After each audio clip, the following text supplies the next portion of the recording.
And now we can continue, yeah? Great. Okay, let's do that. Okay.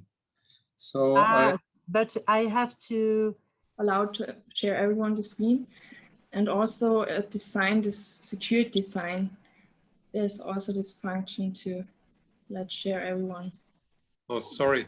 Who will start his her presentation?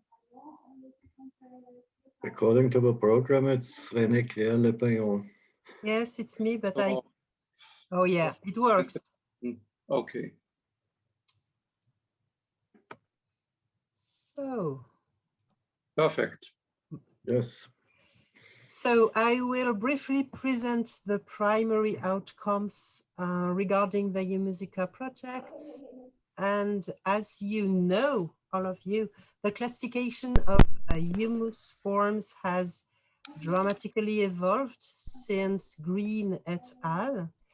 The table here shows you the diversity of the names given to the topsoil layers, which contribute to the humus forms, and thus to the openness, in parallel to the openness of the classification to non-forest ecosystems, the number and the diversity of layers increase, and this evolution contributes to a more nuanced approach to humus systems. And among them, the best known are those presented here, from mule to tangel systems. The topic is more or less covered in classical forest ecosystems. It makes sense because originally humus forms were described mainly in forests, whether boreal or temperate, deciduous or coniferous. So the terrestrial humus systems are currently the most well documented in the literature. Here we illustrate a mule system, especially a dismule, described in a forest near Neuchâtel, dominated by Fagus sylvatica and Picea abies. And on the contrary, the more recent and consequently the less familiar humus systems are those strongly influenced by humans, especially techno and agro systems in black, as well as para-humus systems in gray here, encountered in specific conditions like crustoforms or bryoforms or archaeoforms, etc. Some of them have been deeply studied, such as lineoform by Dylan. However, further application and concrete research is still needed. Another parameter that is very important is, of course, water. The gradual influence of water on topsoil layers is probably one of the most exciting sides of the functional approach in such environments. We often observe hydro, epihisto, and histic systems in peatlands, bogs, and lacustrine habitats. And from my side, it is truly a challenge to identify humus forms in such environments. So the current classification allows describing a broad pattern of ecosystems, but it appears clear that the key has to be tested and validated in other ecosystems because many questions still remain unsolved. This is especially the case for integrates. They need further research. Here are some crucial key issues that need investigations.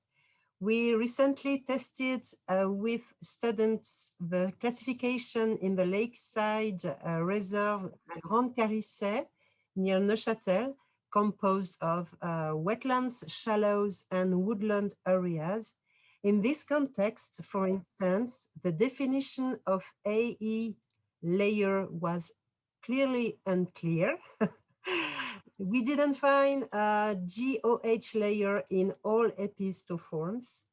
and all the soil profile was totally carbonated with pH values over 6. So we have some things to review here. Moreover, the parent material must be taken into account. This is crucial, especially in floodplains, where regular deposits largely influence the humus functioning. And the same occurs in meadows, dry meadows with, for instance, a compact limestone slab, or even in massive scree slopes like in the Creux du Vent.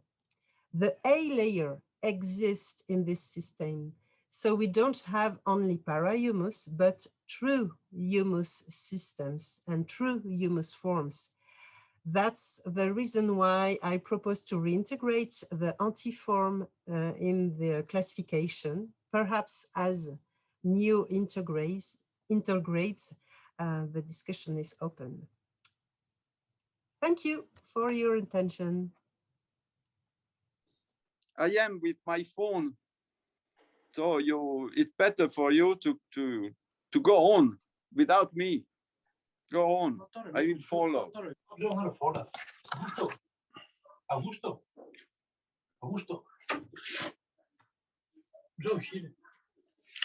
I have to leave. There is an emergency in my department, so I have to leave.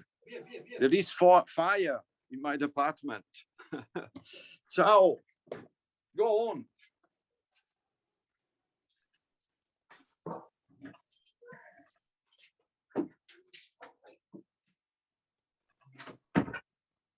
So now there is the problem, I'm not host anymore.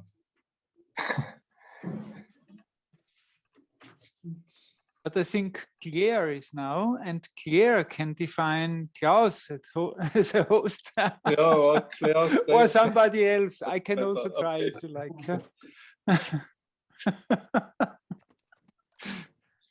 Okay. Incredible.